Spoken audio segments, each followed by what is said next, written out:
terkait dengan keberpihakan.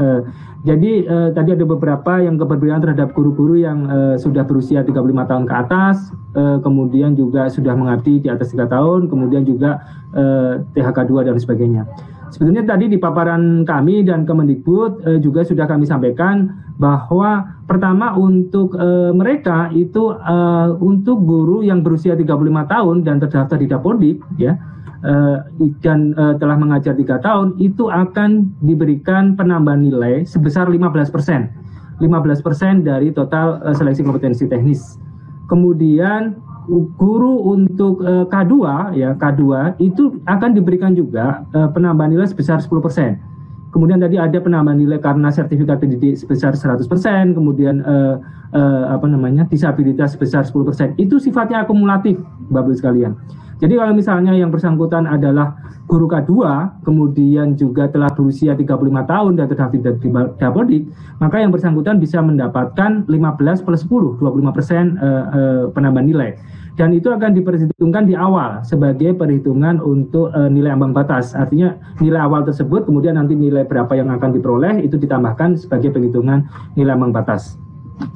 Kemudian juga guru-guru yang dihonorer di sekolah dan guru K2 tersebut itu akan diikutkan pada kesempatan pertama terlebih dahulu.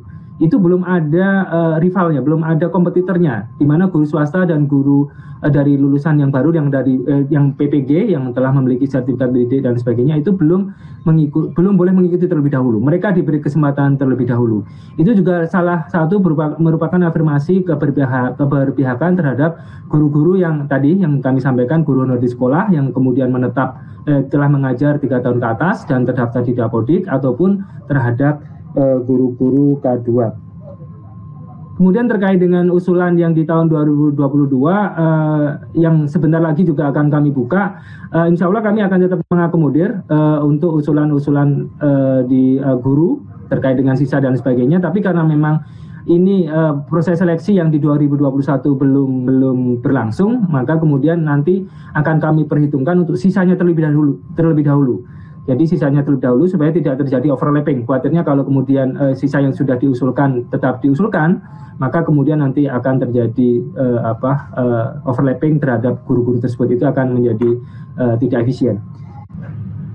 Kemudian tadi untuk terkait dengan penambahan nilai juga sudah dijelaskan juga, ada penambahan nilai berdasarkan sertifikat pendidik 100%, kemudian usia di atas 35 tahun dan terdaftar di Dapodik, itu ada penambahan nilai sebesar 15% dari kompetensi teknisnya. Kemudian untuk penyandang disabilitas ada 10% penambahan nilai. Karena untuk penyandang disabilitas memang kita tidak menerapkan formasi khusus untuk penyandang disabilitas, tapi secara konsep seluruh penyandang disabilitas dapat melamar di seluruh formasi. Hanya ada beberapa formasi yang jabatan guru yang tidak bisa dilamar, tapi itu jumlahnya tidak terlalu banyak.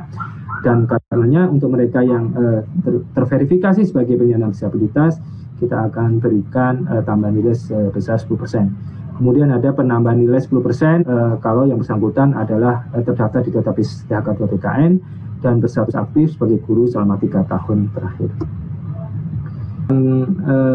Tadi mungkin secara garis besar saja kami sampaikan, Bapak Ibu sekalian, ada tahap perencanaan, pengumuman lowongan, pelamaran, kemudian seleksi, pengumuman hasil seleksi, dan pengangkatan menjadi P3K. Di mana pada prinsipnya untuk proses pendaftaran dan sebagainya nanti akan dilaksanakan di BKN, dan kemudian juga datanya sudah diinterkoneksikan antara Kemendikbud dan BKN. Dan khusus untuk seleksi nanti akan menggunakan seleksi kompetensi dengan CAT UNBK, jadi tidak menggunakan CAT BKN tapi menggunakan CAT UNBK Kementerian Pendidikan dan Kebudayaan. Baik, saya kira untuk pengumuman lowongan saya tidak akan secara detail sampaikan.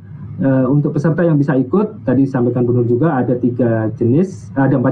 Pertama adalah guru non ASN yang masih aktif mengajar di sekolah negeri di bawah kewenangan pemerintah daerah dan terdaftar di Dapodik. Kemudian THK 2 sesuai dengan database BKN. Kemudian guru swasta yang juga terdaftar di Dapodik. Yang keempat adalah lulusan pendidikan profesi guru atau PPG yang belum menjadi guru dan terdaftar di database lulusan pendidikan profesi guru di Kemendikbud Ristek. Sedangkan nanti secara umum hanya ada dua seleksi yang akan diadakan, berbeda dengan CPNS. Kalau CPNS itu ada 3, seleksi administrasi, kemudian seleksi kompetensi dasar dan seleksi kompetensi bidang. Sedangkan untuk P3K hanya 2 seleksi, yakni seleksi administrasi dan seleksi kompetensi. Seleksi kompetensinya sendiri akan dilaksanakan sebanyak 3 kali dengan materi berupa kompetensi teknis, manajerial, sosiokultural, dan wawancara terkait integritas dan moralitas. Dan seluruh rangkaian seleksi ini akan menggunakan sistem CAT UNBK Kemendikbudristek. Kemudian terkait dengan sertifikasi pendidik dan kualifikasi pendidikan, ini merujuk pada SE Dirjen GPK nomor 1460 B1 GP 0201 2021 tanggal 15 Maret 2021. Kemudian kalau terkait dengan alur tadi sudah dijelaskan oleh Bu Sesijen, saya tidak akan mengulang. Pada prinsipnya ada 3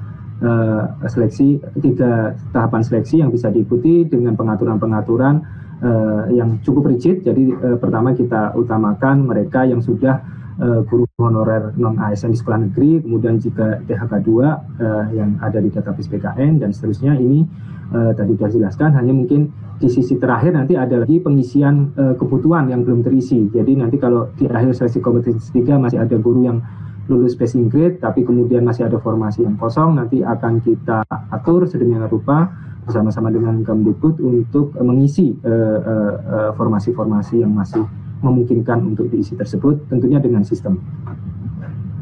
Kemudian tadi untuk terkait dengan penambahan nilai juga sudah dijelaskan juga, ada penambahan nilai berdasarkan sertifikat pendidik 100%, kemudian usia di atas 35 tahun dan terdaftar di Dapodik, itu ada penambahan nilai sebesar 15% dari kompetensi teknisnya.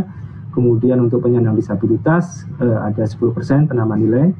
Karena untuk penyandang disabilitas memang kita tidak menerapkan formasi khusus untuk penyandang disabilitas, tapi secara konsep seluruh penyandang disabilitas dapat melamar di seluruh formasi. Hanya ada beberapa formasi yang jabatan guru yang tidak bisa dilamar, tapi itu jumlahnya tidak terlalu banyak.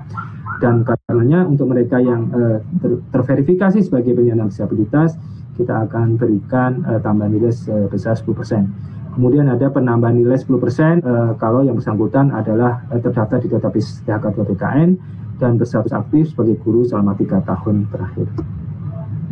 Saya kira demikian Bapak Ibu pimpinan yang dapat kami sampaikan dari Kementerian PAN ARB. Terima kasih.